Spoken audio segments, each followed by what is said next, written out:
विचारण्यासाठी आज रस्त्यावरती उतरली। गेल्या काही दिवसांमध्ये आम्ही या विषयांवरती सातत्याने आवाज उठवत आहोत। विधिमंडळामध्ये सुद्धा, अधिवेशनात सुद्धा पुराव्यानिशी यांच्या भ्रष्टाचाराची पोलखोल केले। अनेक व्हिडिओ आपल्याच माध्यमातून सर्व जनतेने पाहिलेले आहेत। आम्ही मुख्यमंत्र्यांना सुद्धा सांगितलं, त्यांच्याकडे पुरावे दिले, राज्यपालांना शिवसेनेचं शिष्टमंडळ भेटलं, राज्यपालांनी सुद्धा सांगितलं, पण कोणी दाद द्यायला तयार नाही। कारण या सरकारची भ्रष्टाचार ही अपरिहार्यता झालेली आहे। जो कोणी भ्रष्टाचारी असेल त्याला सोबत घेऊन राज्य चालवायचं आणि भ्रष्टाचारांना मुक्तरान द्यायचं, हा एककलमी कार्यक्रम या राज्य सरकारचा झालाय की काय अशी शंका येते। हे राज्यातलं आंदोलन महाराष्ट्रामध्ये सुरू असताना दिल्लीमध्ये निवडणूक आयोगावरती इंडिया आघाडीचा मोर्चा सर्व खासदारांनी मिळून काढला होता। त्याची सुद्धा दृश्य आपल्या माध्यमातून आज राज्यातल्या किंवा देशातल्याच नव्हे तर सर्व जगातल्या जनतेने पाहिली। दिल्लीतला तो प्रसंग किंवा ती जी काही घटना आहे, सर्व विरोधी पक्षाच्या खासदारांना निवडणूक आयोगावरती चालले होते, त्यांना जाब विचारायला चालले होते, त्यांना पकडून बाजूला नेलं गेलं, अटक करण्यात आली। मला असं वाटतं की आपल्या देशाच्या लोकशाहीला सरकारने केलेली ही कृती म्हणजे एक बट्टा लागलेला आहे। सरकारने स्वतःच्याच हाताने असलेला आहे। तसं पाहिलं तर ही लढाई निवडणूक आयोगाबरोबर आहे, पण त्याच्यात भारतीय जनता पक्ष आणि सरकार का पडते हे आता उघड झालेलं आहे।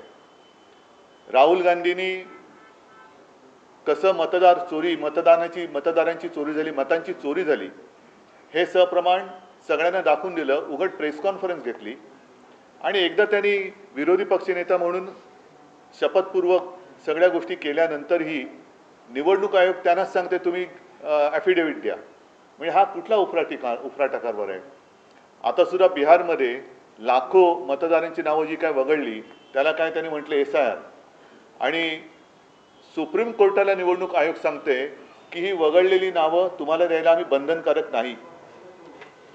मला एक प्रश्न विचारायचा आहे की सर्वोच्च न्यायालयापेक्षा निवडणूक आयोग किंवा आयुक्त हे मोठे आहेत की काय? म्हणजे सर्वोच्च न्यायालयापेक्षा आपण असं मानतो आणि आहेत घटनेमध्ये की राष्ट्रपतींचे अधिकार हे सर्वोच्च असतात आहेत। आता राष्ट्रपतींच्याही वरती उद्या राष्ट्रपती नाही काही सांगतील तर निवडणूक आयुक्त हे राष्ट्रपतींच्या बरोबरीचे अधिकार दिलेले किंवा राष्ट्रपतींच्याही वरती आणि सर्वोच्च न्यायालयाच्या वरती अधिकार असलेले पद आहे का? कारण असं जर म्हणणं त्यांचं असेल की आम्ही तुम्हाला बांधील नाही, तर मला असं वाटतं की आता एक तर सर्वोच्च न्यायालयाचा अपमान आहे। आता त्याच्यावरती सर्वोच्च न्यायालय काय निर्णय घेते हे आम्हाला बघायचं आहे, सगळ्या जनतेला कुतूहल आहे। लोकशाहीची लढाई ही तुम्ही चेपून टाकता आहात आणि परत एकदा सांगतो, संपूर्ण जगाने आज पाहिलं की हिंदुस्थानमध्ये जिथे जगातली सगळ्यात मोठी लोकशाही आपण मानतो त्या लोकशाहीचा बळी किंवा लोकशाहीची हत्या ही दिवसाढवळ्या होते। विरोधी पक्ष, विरोधी म्हणजे देशद्रोही नाही, विरोधी म्हणजे हे जे काही सत्ताधारी आहेत, तसं पाहिलं तर आत्ताची परिस्थिती, जागतिक परिस्थिती पाहिली तर एका बाजूने अमेरिका जी काही धमक्या देते, ट्रम्प ज्या काही धमक्या देते, अशा वेळेला हे देशावरचं संकट आहे असं आम्ही मानतो। आणि जसं पेहलगामवरच्या हल्ल्यानंतर आम्ही सगळे विरोधी पक्ष हे एकदिलाने एकजुटीने देशासाठी पंतप्रधानांच्या सोबत उभे राहिलो, तसं पंतप्रधानांनी देशातील सर्व पक्षांना एकत्र बोलून विश्वासात घेऊन देशासाठी आपण काय करू शकतो हे विचारण्याची आवश्यकता होती, नव्हे तशी आमची अपेक्षा होती। पण तसं न करता अमेरिका वगैरे नंतर देशाचं संकट नंतर बघू, पण आधी भाजपावरचं संकट आणि झालेली मतांची चोरी जी पकडली गेले ती कशी लपवता येईल ह्याचा हा आटापिटा चाललेला आहे, हे उघड दिसते। म्हणून एकूणच मी सर्व जनतेला आवाहन करतो आहे की जे काय चाललंय हे तुम्हाला पटतंय का? कारण भ्रष्टाचारांबद्दल आम्ही जो काय आवाज उठवलाय, रान आता पेटवायचं आहे। महाराष्ट्रामध्ये तर मी सांगितलंच आहे की प्रत्येक ठिकाणी जिथे जिथे आपण सगळे जाल तिथे या भ्रष्ट मंत्र्यांबद्दल चर्चा करा, लोकांना समजून सांगा। आणि त्याचबरोबरीने ही मतांची चोरी ही लोकसभेला आपण फटका खाल्ला, आता बिहारमध्ये म्हणजे मी जे तुम्हाला सांगत होतो की आता मतदारांनाच ते सांगते की तुमची ओळख पटवून द्या, तुमची ओळख पटवून द्या. मग तुम्ही काय ओळख पटवून देण्यासाठी नक्की प्रमाणपत्र काय देणार आहात? कारण आधार कार्ड सुद्धा आता प्रमाणपत्र म्हणून धरलं जाते ना जात, अजून त्याच्याबद्दल सुद्धा द्विधा आहे. नेमकं काय दाखवायचं? कारण अनेक जणांना जे ग्रामीण भागातले आहेत आणि काही जे शहरी भागात सुद्धा आहे त्यांच्याकडे जन्माचा दाखला हा आहेच असं नाही. मग हे शेवटी जे काय चाललेलं आहे, म्हणजे तुम्हाला जे काय वाटतं की ही मतं आपल्या विरोधात आहेत, त्यांची सरळ छाटणी करायची आणि जसं राहुल गांधींनी दाखवून दिलं तसं मतांची चोरी करून आपली मतं वाढवायची. हा संपूर्ण जो काही चाललेला आहे हा खेळखंडोबा आणि हा दरोडा आहे लोकशाहीवरचा. सगळ्यांनी मिळून त्याचा विरोध केला पाहिजे. त्यासोबत येणाऱ्या बिहारच्या निवडणुका आहेत, त्यासोबत स्थानिक स्वराज्य संस्थांच्या निवडणुका महाराष्ट्रात येऊन राहिलेल्या आहेत, तर यामध्ये तर पारदर्शकता वाटेल असं. आता स्थानिक स्वराज्य संस्थांच्या निवडणुकीमध्ये त्यांनी व्हीव्हीपॅट पण काढलं. म्हणजे आम्ही जी मागणी आमची होती, एक तर बॅलेट पेपरवरती निवडणुका घ्या, व्हीव्हीपॅटवरती तुम्ही व्हीव्हीपॅट ठेवल्यानंतर त्या रिसिप्टची मोजणी करा. ती मोजणी कधीच झालेली नाही आहे. एक काही थोडंसं एक त्याला काय म्हणतात सिम्बॉलिक अशी मोजणी होते. आता ते व्हीव्हीपॅट पण काढून टाकतात. म्हणजे आमचा व्हीव्हीपॅटवरती सुद्धा संशय होता, ती रिसिप्ट पडते की नाही, ती दिसते ती तशी खाली पडते की नाही. म्हणजे एक एक निर्णय हे निवडणूक आयोग स्वतःच्या मर्जीनुसार घेत चाललेले आहेत.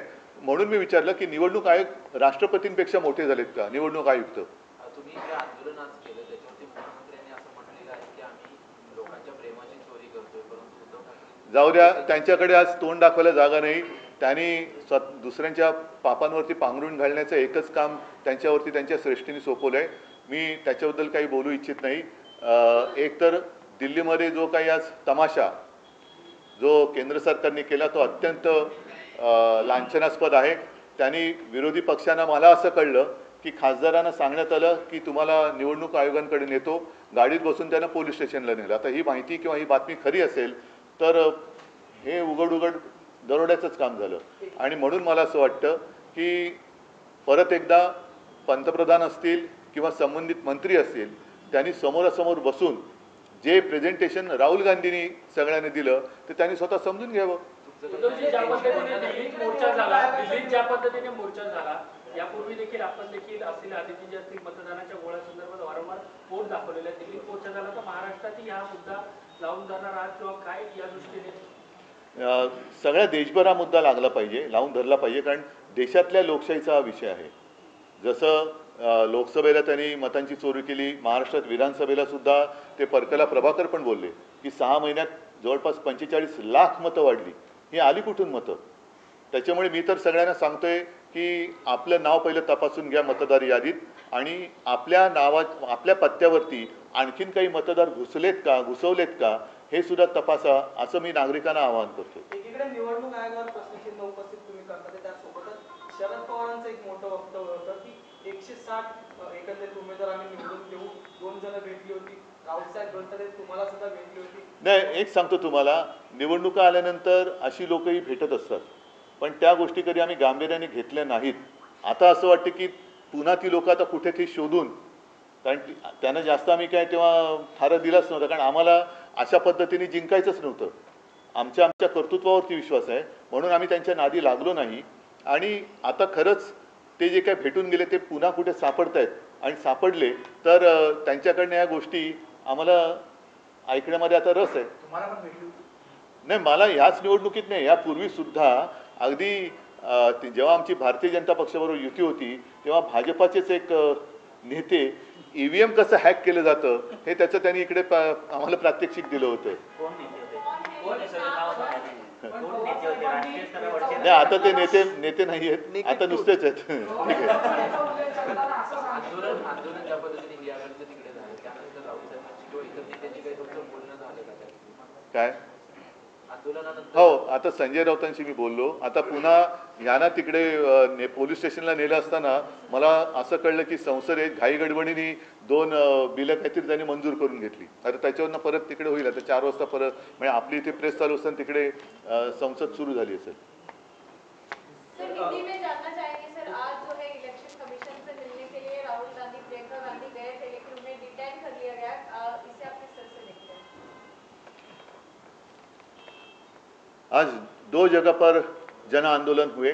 एक तो महाराष्ट्र में भ्रष्टाचार के खिलाफ शिवसेना ने आंदोलन छेड़ा था और मुझे सारे लोगों को मैं धन्यवाद देना चाहता हूं, सारे शिवसैनिकों को भी मैं धन्यवाद देना चाहता हूं। बड़ी संख्या में महाराष्ट्र के हर जिले में शिवसैनिक आए थे और उनके साथ ही साथ मैंने देखा कि जनता भी आई थी। कई बार हमने भ्रष्टाचार के खिलाफ आवाज उठाया है। पिछले सत्र के दरमियान हमने सबूत के साथ इनके भ्रष्टाचार की जो भी नकाब थे वो हमने फाड़े हैं। इसके बावजूद हम राज्यपाल महोदय जी से भी मिले, उनको भी सारे सबूत दिए, लेकिन कोई दखल अंदाजी करने के लिए तैयार नहीं है और इसीलिए आज हम रास्ते पर उतरे। साथ ही साथ जब हमारा आंदोलन यहाँ चल रहा था, दिल्ली में इंडिया आघाड़ी के सारे सांसद चुनाव आयुक्त को मिलने जा रहे थे, उनके सामने जाकर हम आंदोलन करना चाहते थे। बीच रास्ते में उन्हें रोका गया और पुलिस स्टेशन में जाकर अरेस्ट कर दिया गया। ये तो मुझे ऐसे लगता है कि हमारा आंदोलन इलेक्शन कमिश्नर के खिलाफ है। इस बीच में सरकार और भाजपा क्यों आ रही है हमें पता नहीं। इसका अर्थ साफ है कि जो उन्होंने चोरी की है उसको छुपाना चाहते हैं, जो चोर है उनको वो रक्षण उनका करना चाहते हैं। मुझे ये उम्मीद थी कि भले प्रधानमंत्री या प्रधानमंत्री तो कभी आमने सामने आते नहीं, उनके ओर से कुछ 2-4 मंत्री सामने आकर इनके साथ कुछ विचार विमर्श उन्होंने किया होता तो और चर्चा की होती तो रास्ता निकल आता था, लेकिन उनको चोरी छुपानी है। इसका अर्थ साफ है कि उन्होंने चोरी की है। सर, उत्तरकाशी में जो आपदा आई है उसे लेकर सपा के नेता सबसे SPी पहले बयान दिया वोट है। चोरी का जो आरोप किया जा रहा है, आप कह रहे हैं कि जो विपक्षी लोगों के कॉन्स्टिट्यूएंसीज है उसमें वोट चोरी हो रही है, लेकिन खुद नितिन गडकरी 2024 में इंडिया टुडे के एक इंटरव्यू में कह रहे हैं कि उनके कॉन्स्टिट्यूएंसी में 3.5 लाख वोट्स डिलीट हुए। तो क्या आप उनको अन्याय नहीं? शायद उनके कुछ विद इन पार्टी भी दुश्मन हो सकते हैं। इसका मतलब साफ है, अर्थ साफ है। अगर लेकिन एक बात तो सही है ना कि नितिन गडकरी जी ने भी मान ली ये बात, मतलब ऐसे हो सकता है, हुआ है। अभी ऐसा कौन है वो नितिन गडकरी जी ने ढूंढना चाहिए कि कौन उनको हराना चाहता था। ये और एक मोहन भागवत देखील सरकारचं काम करतो, म्हणतात की शिक्षण आणि आरोग्य हे आता व्यापारीकरण झालेलं आहे। सर्वसामान्य लोकांच्या आता शिक्षण आणि व्यापार परवडत नाही।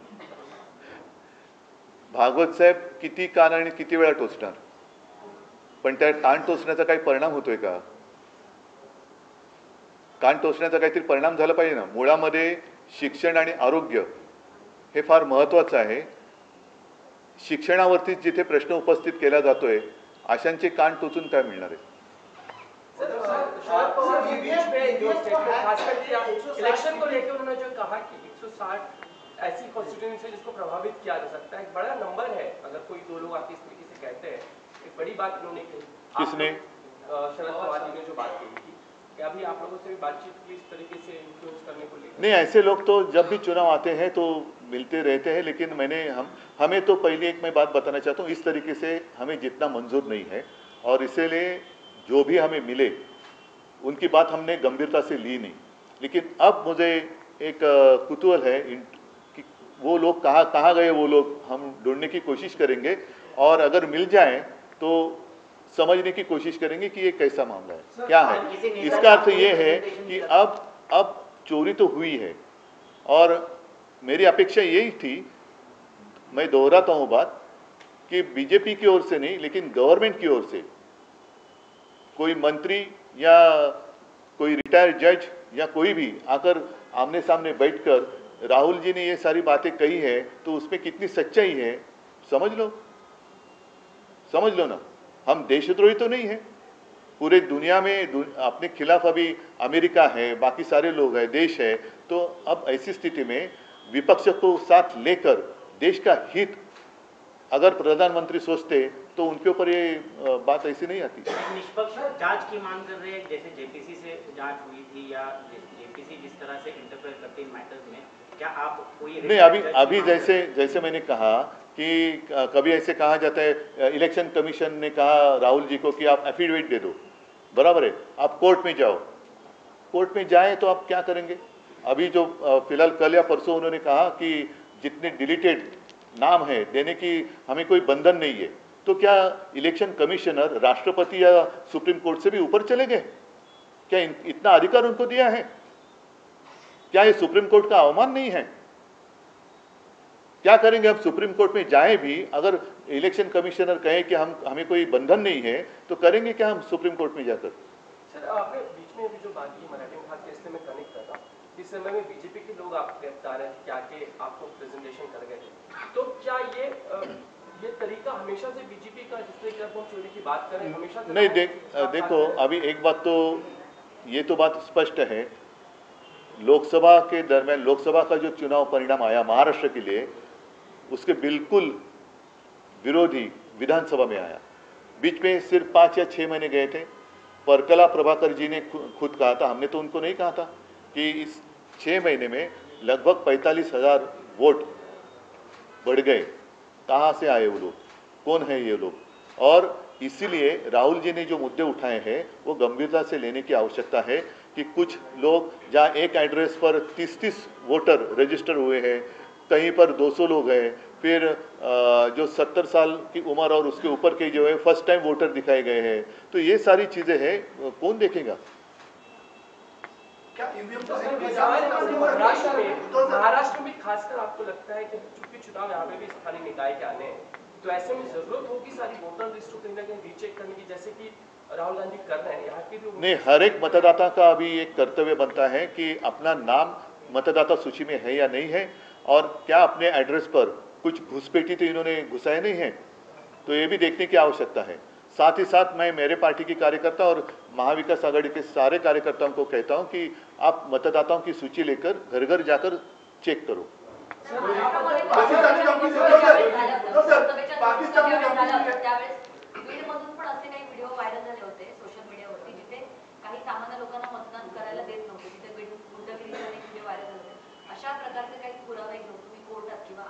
नाही, कोर्टात जायला हरकत नाही, पण पहिला आमचाच निकाल, अजून त्याची तारीख पे तारीख चल रही आहे। झाले 3 वर्ष झाली, 4थं वर्ष सुरू झालं, कितवं वर्ष सुरू झालं, 5वं सुरू झालं, 6वं सुरू झालं, काय त्याला कालमर्यादा आहे की नाही? जसं सर्वोच्च न्यायालयाने राज्यपालांना एक बंधन टाकलेलं आहे की 3 महिन्याच्या आत तुम्ही ह्याचा निकाल अमुक्याचा लावला पाहिजे, तसं मी माननीय सर्वोच्च न्यायालयात सुद्धा हात जोडून नतमस्तक होऊन साष्टांग दंडवत घालून विनंती करतोय की कृपा करून आपल्यासमोर लोकशाहीची जी केस सुरू आहे तिचा सुद्धा काहीतरी कालमर्यादा ठरवून एक निकाल द्या। नाहीतर आता हे 4थे सरन्यायाधीश झाले, तर त्या किती सरन्यायाधीश झाले पाहिजेत, किती दिवसामध्ये तो निकाल लागला पाहिजे, असं पुन्हा साष्टांग दंडवत घालून त्यांची माफी मागून नतमस्तक होऊन त्यांच्यासमोर उठाबशा काढून मी त्यांना विनंती करतोय।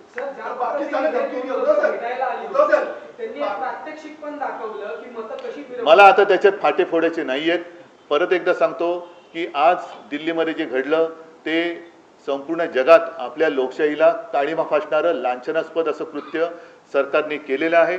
या देशातली लोकशाही ही जगातली एक सगळ्यात मोठी लोकशाही मानली जाते। आता ती मानली जाते का मानली जात होती हा प्रश्न पडावा इतपत आता हा सरकारचा कारभार आलेला आहे। आमची लढाई ही निवडणूक आयोगाशी आहे, त्याच्या बचावासाठी सरकार आणि भारतीय जनता पक्ष काय येतोय ह्या प्रश्नामध्ये त्याचं उत्तर आहे। मला असं वाटतं आजचं पुस्तक ठीक आहे। सगळ्यांना धन्यवाद। जय हिंद, जय महाराष्ट्र।